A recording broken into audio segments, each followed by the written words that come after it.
সম্মানিত বন্ধুগণ, আমার ভাইরা, আজকে দেখলাম আমাদের কওমি মাদ্রাসার একটি দাওরা হাদিসের ক্লাসে শাইখুল হাদিস সাহেব তিনি জামাত থেকে মানুষকে সতর্ক করতেছেন এবং যারা কওমি থেকে হিজরত করে জামাতে চলে গেছেন সেই সমস্ত আলেমদেরকে, সেই সমস্ত ছাত্রদের প্রতি তিনি অভিশাপ দিচ্ছেন এবং বলছেন কত বড় নেমুখ হারাম হলে কওমির ছাত্র হয়ে সে জামাতে যোগদান করে। জামাতের খারাপ ইয়াটা কি? তারা সাহাবাই কেরামকে সমালোচনা করে, আমার নবীর সমালোচনা করে। নাউজুবিল্লাহি মিন যালিক। আপনারা ভিডিওটা দেখেন, দেখলেই আপনাদের মধ্যে সুস্পষ্ট ভাবে প্রকাশ হয়ে যাবে। বক্তব্যটা শুনেন। আহলুস সুন্নাহ ওয়াল জামাতের অন্তর্ভুক্ত এর বাদে হয়ে গেল মওদুদি ফুনু ফাইলা সাহাবায়ে কেরামের বক্তে বুখারীর মাঝে যত হাদিস আছে হাদিসের ছাত্র খে ফাইলা ছাত্র খে কস না মাতস না আর বাকি যত হাদিসের কিতাব আছে সকল হাদিসের ছাত্র মওদুদি দেখেডা কস না সকল হাদিসের ফয়লা ছাত্র খেটা। তাহলে আমরার হাদিসের মাঝে ফয়লা উস্তাদ খেটা, মাধ্যমের মাঝে সাহাবা। সাহাবা সারা নবী পর্যন্ত পৌঁছা যাইব। এখন কওমি মাদ্রাসা ছাত্র জমাতে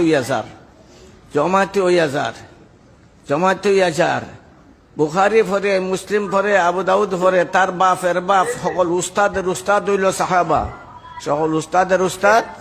কোন হাদিস আছে সাহাবা সারা? কোন হাদিস আছে সাহাবা সারা? মাতস না, কোন হাদিস নাই সাহাবা সারা। সেই সাহাবার সমালোচনা করে মওদুদি জমাতেরা, সাহাবার সমালোচনা করে, জঘন্যতম সমালোচনা করে, আমার নবীর সমালোচনা করে, আম্বিয়া কেরামের সমালোচনা করে, কোরআনের বিকৃত তাফসীর করে। এখন কওমি মাদ্রাসা ছাত্র জমাতে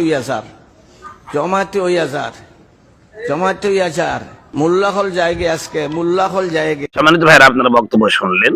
আমি হুজুরের বক্তব্যের সাথে একমত, সে সাথে সামান্য দ্বিমত পোষণ করতেছি। আসলে কওমি থেকে জামাতে যাওয়া এটা দোষের না, কিন্তু কওমি থেকে জামাতে গিয়ে জামাতে যারা করছে ছোটকাল থেকে, যারা জামাতের একদম হিতাকাঙ্ক্ষী, একদম জামাতের প্রতিষ্ঠাতা, জামাতের একদম গোড়া, যাদের রক্তপিণ্ড পর্যন্ত জামাত, তাদের চেয়েও বেশি জামাতি কার্যক্রম তারা করছে।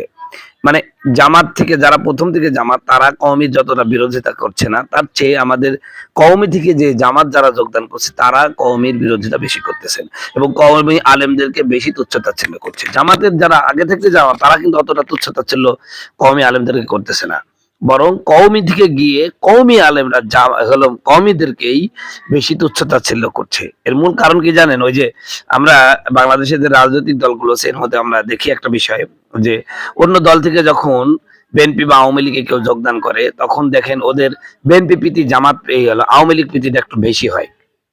মানে তারা বোঝাতে যাচ্ছে আমরাই আসল বিএনপি। তো মূলত আমাদের কওমি থেকে যারা জামাতে গেছে, তাদের বাক্যালাপ, তাদের কথাবার্তা, তাদের আচার আচরণ, তাদের উপস্থাপনা ভঙ্গি, তাদের অ্যাটিটিউড, সবকিছু মনে হচ্ছে যে তারা যারা ছোটকাল থেকে জামাত করে আসলো তারাও তাদের কাছে না, এরাই একমাত্র জামাতের কান্ডারি, এইরকম করতে চাচ্ছে। অর্থাৎ একটা দালালির একটা বিশাল বহির্প্রকাশ তারা ঘটাতে যাচ্ছে। আমরা এই সমস্ত ঘটনার তীব্র নিন্দা জানাচ্ছি। সে সাথে আমি বলছি, তুমি জামাতে যেতে পারো, কিন্তু জামাতে গিয়ে তোমার গোড়া ভুলে গিয়ে কওমিকে গালাগালি করছো, গালমন্দ করতেছো, এগুলো মানুষ না, এগুলো হলো আস্ত কুলা আঙ্গার। বুঝতে পারছেন? এই সমস্ত গুলো আজকে জামাতেদেরকে নাচছে, কালকে জামাতের বিরুদ্ধে আবার এরা বাস দিবে, কারণ এরা হচ্ছে সুবিধাবাদী। যেখানে যাবে সেখানেই তাদের রং পাল্টাবে গিরগিটির মতন, এবং পরবর্তীতে এই দলটাকে, যে দলকে থেকে আসবে সেই দলটারই তারা বদনাম করবে। আজকে হয়তো বা কওমি থেকে গেছে, কওমির বদনাম করেছে, কালকে জামাতের বদনাম করবে না, এর গ্যারান্টি কিসে? আয় আল্লাহ, এই গভীর রজনীতে শত শত মুসলমান নরনারী নিয়ে, ওলামা একরাম সাথে নিয়ে, তলবে এলেম সাথে নিয়ে, যুবক ভাইদের সাথে নিয়ে, দাড়ি পাকা মুরব্বীদের সাথে নিয়ে তোমার দরবারে দুখান আঘাত তুলে ধরেছি। রব্বুল আলামিন আজকের এই মাহফিলকে কবুল করে নাও। তামাম পৃথিবীর মাটি নিচে যত মুসলমান নরনারী আল্লাহ চিরনিদ্রায় শায়িত হয়ে গেছে, মেহেরবানি করে প্রত্যেকের কবরগুলো তুমি কিয়ামত পর্যন্ত জান্নাতের টুকরা বানাও। আয় আল্লাহ তাআলা, এই মাহফিলের আয়োজন যারা করেছেন, আর কষ্ট করে শোনার জন্য যারা এসেছেন, আয় আল্লাহ, কিয়ামতের কঠিন মুসিবতের দিনে সন্তান যখন বাবা মাকে ভুলে যাবে, মা যখন কলিজার টুকরা সন্তানকে ভুলে যাবে, স্বামী স্ত্রীকে ভুলে যাবে, স্ত্রী স্বামীকে ভুলে যাবে, ওই কঠিন কিয়ামতের ময়দানে আয় আল্লাহ মাহফিল আমাদের প্রত্যেকের জন্য নাজাতের ওসিলা বানাও।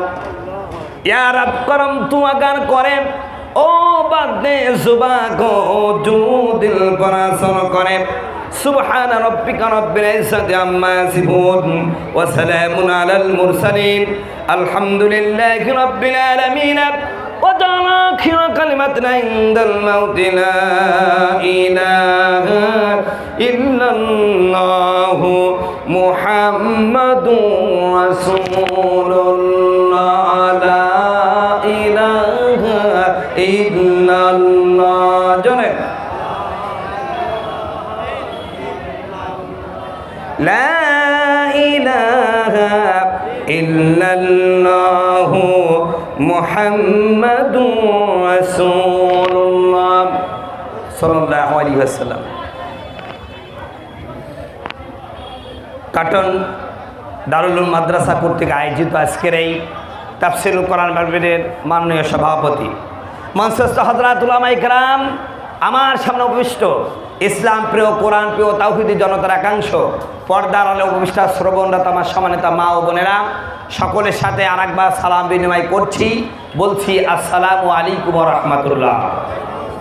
সালামের জবাবটা যথেষ্ট সুন্দর হয় নাই, আমি আবারও সালাম দিচ্ছি, বলছি আসসালামু আলাইকুম ওয়া রাহমাতুল্লাহ।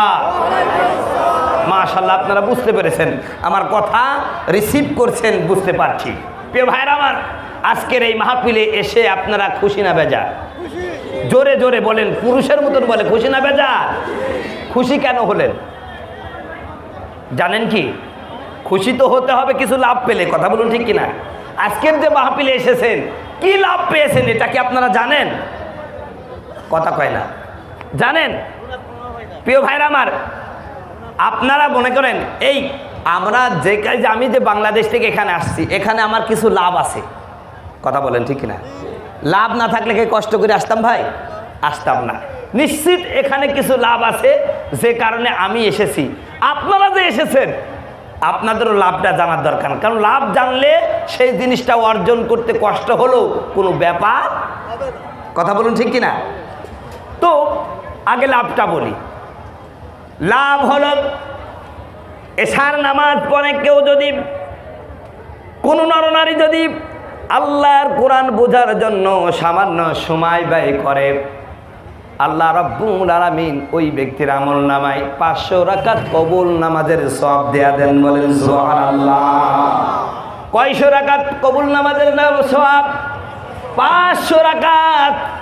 আমার ভারতের মুসলমানেরা